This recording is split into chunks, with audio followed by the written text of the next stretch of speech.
Hello friends, இன்றைக்கி நம்ம பார்க்க போகிறது ஜாப்பனியன் மீ சீரீஸ்னு I left my A rank party season 1 episode 24, அதாவது ஃபைனல் எபிசோடு தான் இன்னைக்குள்ள வீடியோவில் பார்க்க போகிறோம். ஃபைனல் எபிசோடுக்கு தகுந்தபடி இந்த எபிசோட் வர்த்தியாக தான் இருக்கும் அண்ட் அப்படியே ஒரு கண்டினியூஷனையும் சேர்த்து வச்சிருப்பாங்க. பட் சில விஷயங்களை தெளிவாக எக்ஸ்பிளைன் பண்ணியிருக்க மாட்டாங்க. மேபி அது சீசன் 2 வந்தால் தான் தெரியும். சரி வாங்க நம்ம இன்னைக்குள்ள கதைக்குள்ளே போகலாம். இன்றைக்கி நம்ம பார்க்க போகிறது ஐ left my A rank party season 1 episode 24, அதாவது ஃபைனல் எபிசோடு.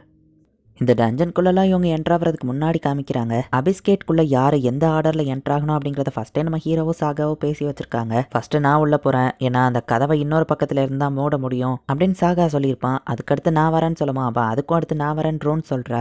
இப்போ எல்லாருமே அந்த அபிஸ்கேட் கிட்டே நெருங்குறாங்க. 16 வருஷத்துக்கு முன்னாடி சாகா தான் இதை சீல் பண்ணியிருப்பாரு. அபிஸ்கேட் கிடையாது, இது நாங்கள் போட்ட சீல் தான் அப்படின்னு சொல்லிட்டு இப்போ சாகா அதை ரிலீஸ் பண்ண ரெடியாக இருக்காரு. 16 வருஷத்துக்கு முன்னாடி நடந்த அந்த டெனப்ரே, அது பேர் நம்ம வேர்ல்டோட கல்லிங். ட்வைலைட் எப்படியா அந்த வேர்ல்டு டிஸ்ட்ராய் பண்ணிச்சோ அதே மாதிரி தான் நம்ம வேர்ல்டு இந்த டெனப்ரே டிஸ்ட்ராய் பண்ண பார்த்துச்சு. என்னோட ஹோம் டவுன் தான் அது ஃபர்ஸ்ட் ஸ்வாலோ பண்ணிட்டுன்னு சொல்லுவோம். பட் நீங்க தான் என்ன வந்து காப்பாத்துனீங்க எல்லாம் நம்ம ஹீரோ கேட்கறோம். உன்னால மட்டும் தான் எனக்கு ஹெல்ப் பண்ண முடியும். ஏன்னா ஷேடோ ஸ்டாக்கரா பாதி மாறின உன்னால மட்டும் தான் அதை டிஸ்ட்ராயும் பண்ண முடியும் அப்படின்னு அந்த சீலை ரிலீஸ் பண்றாங்க. பார்த்தா இதுதான் அபிஸ்கேட் அப்படின்னு சொல்லி சாகா காமிக்கிறாரு. அது ஒரு மான்ஸ்டர் மாதிரி இருக்கு. அந்த கல்லிங்கே இதுதான் அந்த மான்ஸ்டர். எல்லா வேர்ல்டையும் இதுதான் கனெக்ட் பண்ணுது அப்படின்னு அவர் சொல்றாரு. அது கண்டிப்பா நம்ம கிட்ட ஃப்ரெண்ட்லியா இருக்காதுன்னு நினைக்கிறேன். நானே பாக்குறேன். இப்ப எல்லாருமே அவங்களோட ஸ்பெல்ல கேஸ்ட் பண்ண ஆரம்பிக்கிறாங்க. நம்ம ஹீரோவும் எல்லாருக்கும் ரிஃப்ரெஷ்மானவை யூஸ் பண்றான். அந்த பெரிய மான்ஸ்டர்ஸ் மினி சோல்ஜர்ஸ் அனுப்புது. அந்த மினி சோல்ஜர்ஸும் இந்த வேர்ல்டையே டிஸ்ட்ராய் பண்ற அளவுக்கு பவர்ஃபுல்னு சாகா சொல்றாரு. ரெயின் டக்குன்னு ஐஸ் மேஜிக் யூஸ் பண்ணி எல்லாத்தையும் ஃப்ரோஸ் பண்ண ட்ரை பண்றா. நீங்க எல்லாரும் அதை டிஸ்ட்ராக்ட் பண்ணுங்க, நான் மைண்ட் பாடியை டிஸ்ட்ராய் பண்ண ட்ரை பண்றேன் அப்படின்னு சொல்லி நம்ம ஹீரோ சொல்றான். நானும் உனக்கு ஹெல்ப் பண்றேன், கவலைப்படாத அப்படின்னு சாகா சொல்றாரு.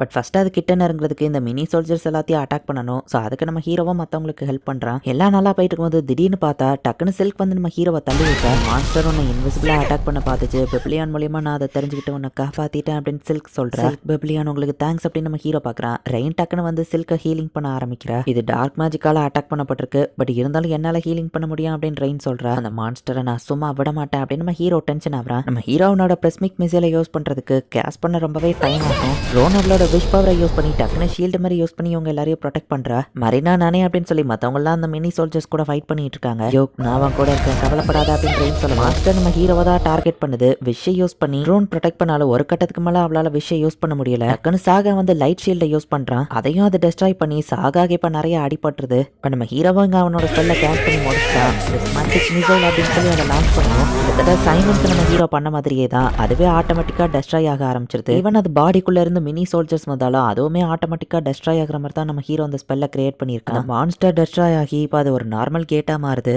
என் ஸ்டூடெண்ட், நீ இவ்வளோ கேப்பபிளா இருப்பேன்னு நான் நினைக்கல. யோக், நீ ஒரு ஹீரோ. எனக்கு இப்படி நடந்தது நினைச்சு வருத்தப்படாத, இது உன் தப்பு இல்லை அப்படின்னு சொல்லிட்டு இப்போ சாகா இறந்து போயிருந்தான். எல்லாருமே இப்போ ரொம்பவே கவலைப்படுறாங்க.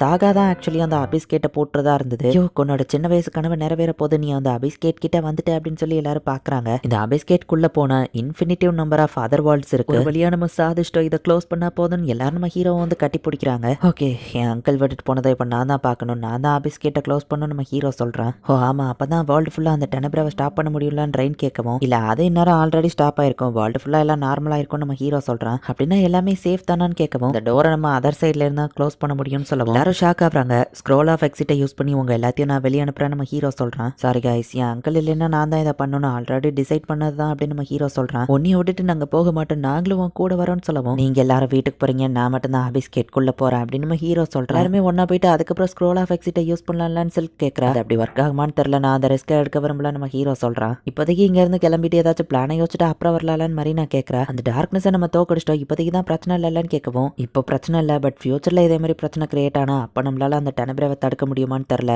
சோ இதை இப்பவே க்ளோஸ் பண்றது தான் நல்ல முடிவுன்னு நம்ம ஹீரோ சொல்றான். நாம கூட வரேன் ரெயின் சொல்லவோ, வேர்ல்ட காப்பாத்தும் போதே என்னால செல்ஃபிஷா இருக்க முடியாது, நீங்க எல்லாம் கிளம்புங்க அப்படின்னு நம்ம ஹீரோ சொல்றான். செத்தாலும் பரவாயில்ல, நாங்க எல்லாருமே உன் கூட வருவோம் அப்படின்னு சொல்லி எல்லாரும் நம்ம ஹீரோ கூட வரேன்னு நிக்கிறாங்க. நீங்க எல்லாரும் எனக்கு கிடைக்க நான் ரொம்ப கொடுத்து வச்சிருக்கணும், பட் அதுக்காக தான் நான் அவங்களை கூட்டிட்டு போக முடியாது அப்படின்னு டக்கு நம்ம ஹீரோ அவங்க எல்லார் மேலேயும் ஸ்க்ரோல் ஆஃப் எக்ஸிடை யூஸ் பண்ணா அப்படின்னு சொல்லி ரோன் அவளோட மேஜிக் யூஸ் பண்ணியிருந்தா. பார்த்தா நம்ம ஹீரோவா அவங்க கூட சேர்ந்து வெளியே போயிருந்தான். க்ளோவர் இங்க வந்துட்டாங்கப்பா அப்படின்னு சொல்லி மக்கள் பாக்குறாங்க. நீங்க எல்லாருமே சேஃபா ஃபினஸ்க்கு போகணும்னு நான் விஷ் பண்ணேன், நீங்க எல்லாருமே ஒன்னா ஹாப்பியா இருக்கணும், அதுதான் என்னோட ஆசை, நானும் உங்களுக்கு யூஸ்ஃபுல்லா இருப்பல்ல அப்படின்னு ரோன் சொல்லவும், இல்ல ரோன் இது என்னோட பல, நான் தான் இதை பண்ணி ஆகணும் அப்படின்னு நம்ம ஹீரோ சொல்றான். நம்ம முன்னாடியே இதை பேசி வச்சிருந்தோம்ல நம்ம ஹீரோ கேட்கவோ, பட் சாரிப்பா லைன்ல நான் உனக்கு முன்னாடி ஜம்ப் ஆயிட்டேன், நீங்க என்ன ஹாப்பியா ஆக்குவேன்னு ப்ராமிஸ் பண்ணிட்டேன், பட் நான் இப்படி பண்றதுதான் எனக்கு ரொம்ப ஹாப்பியா இருக்கு, ஹாப்பியா இருக்கணும், அதுதான் என்னோட விஷ் அப்படின்னு ரோன் சொல்றா. நீ இப்படி பண்ணதுக்கு உனக்கு அப்புறமா கிளாஸ் எடுக்கிறோன்னு மரினாவோ செல்க திட்டவும், மரினா சில்க் உங்க எல்லாருக்கும் ரொம்பவே ஜேமி உங்களை மிஸ் பண்ணுவேன் அப்படின்னு சொல்லவும் கில் மாஸ்டர் மமார் கூட சேர்ந்து அம்யூஸ்மெண்ட் பார்க் போகணும்னு ஆசைப்பட்டிய உன் ஆசை நிறைவேறலையேன்னு ஜேமி கேட்க எப்படி இருக்குன்னு பார்க்கணும்னு எனக்கும் ஆசை தான் அப்படின்னு வா சொல்றா. கூட இருந்ததை விட பெருசா அது ஃபன்னா இருக்குமான்னு தெரியல. ஒருவேளை நான் ரிபான் ஆனோம்னா ஒரு ஆத்தரா பிறந்து நம்மளோட கதையை நான் எழுதணும்னு ஆசைப்படுறேன் அப்படின்னு ரோன் சொல்லவோ அது நல்ல ஐடியா தான் அப்படின்னு நம்ம ஹீரோ சொல்றான். யோ கேன் ஃப்ளவர் உங்க எல்லாருக்கும் தேங்க்ஸ்ன்னு சொல்லி ரோன் அந்த பக்கமா போயிட்டு கதவை மூடியிருத்தா. அந்த டஞ்சனுக்குள்ள இருந்த கேமராஸும் இப்ப வெளியே வந்துருது. ரோன் இறந்து போயிட்டாளா இல்ல வேற ஏதாச்சும் வேர்ல்டுக்கு டிரான்ஸ்போர்ட் ஆயிட்டாளா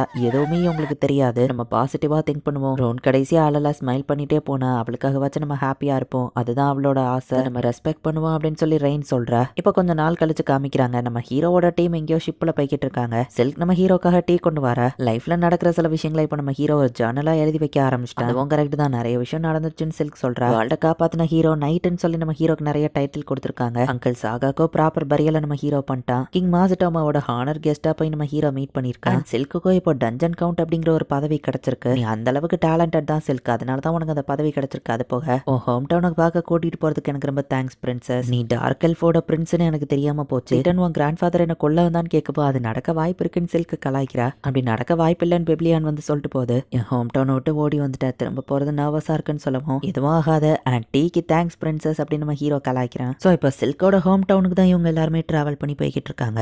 யோக் அப்படின்னு சொல்லி இப்போ ரெயின் நம்ம ஹீரோ கிட்ட வந்து அந்த காம்பஸை காமிக்கிறா. பார்த்தா அந்த காம்பஸ் ஒரு டைரக்ஷனை காமிக்குது. காம்பஸ் ரூனை தான் பாயிண்ட் பண்ணுது. மேபி அவ வேற வேர்ல்டுல நேரத்துக்கு ரிபான் ஆயிருப்பான்னு நினைக்கிறேன் ரெயின் சொல்றா. கோல்டன் பிரீஸ்டஸ் அண்ட் நம்ம பிளஸிங் அவளுக்கு இருக்கு. கண்டிப்பா அவ அந்த இடத்துல ஹாப்பியா இருப்பான்னு நம்புவோம். நம்ம ஹாப்பியா இருக்கோம்னு அவளுக்கு எப்படி தெரியப்படுத்துறது அப்படின்னு நம்ம ஹீரோ பார்த்தா இப்படிதான் அப்படின்னு சொல்லி ரெயின் டக்கு நம்ம ஹீரோவை கிஸ் பண்றா. இது நியாயமே இல்ல. அவ மட்டும் கிஸ்ஸோ ஹக்கோ பண்றா அப்படின்னு சொல்லி மரீனாவும் நினைவோ ஓடி வராங்க. எப்பவும் எப்படித்தானு ஜேமி பார்க்கவும் யோக் எப்பவும் இப்படித்தானே அப்படின்னு சில்க் சொல்றா. நாளைக்கு நம்ம சில்க் ஹோம் டவுனை ரீச் பண்ணிடுவோம். எல்லாரும் தயாராருங்கன்னு நம்ம ஹீரோ சொல்றான்.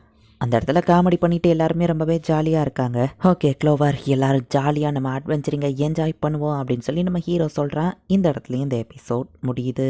ஸோ அந்த அபேஸ் கேட்டை க்ளோஸ் பண்ணதுக்கப்புறமா இந்த வேர்ல்டில் வந்து டஞ்சன் அப்படிங்கிற ஒன்றே இல்லாமல் போயிடுச்சா இல்லை டஞ்சன்ஸ்லாம் இன்னும் இருக்கா இந்த மாதிரியான எந்த விஷயத்தையுமே நமக்கு தெளிவாக காமிக்கல. ஹீரோவோட அங்கிள் சாகா இறந்ததெல்லாம் ரொம்பவே நார்மலாக முடிச்சிட்டாங்க. பட் எல்ஸ் எல்லாரும் இருக்கக்கூடிய சில்கோட ஹோம் டவுனுக்கு போகிற மாதிரி ஒரு லீடிங்கை கொடுத்துருக்காங்க. ஸோ ஆப்வியஸ்லி சீசன் 2 ரிலீஸ் ஆகும். ஒரு வேளை ரிலீஸ் ஆனால் போடணுமா வேண்டாமா அப்படிங்கிறத கமெண்ட் செக்ஷன்ல சொல்லுங்க. தேங்க்யூ ஃபார் வாட்சிங். Bye guys. இன்னொரு புது அனிமேல ஃபர்ஸ்ட் எபிசோட்ல மீட் பண்ணலாம்.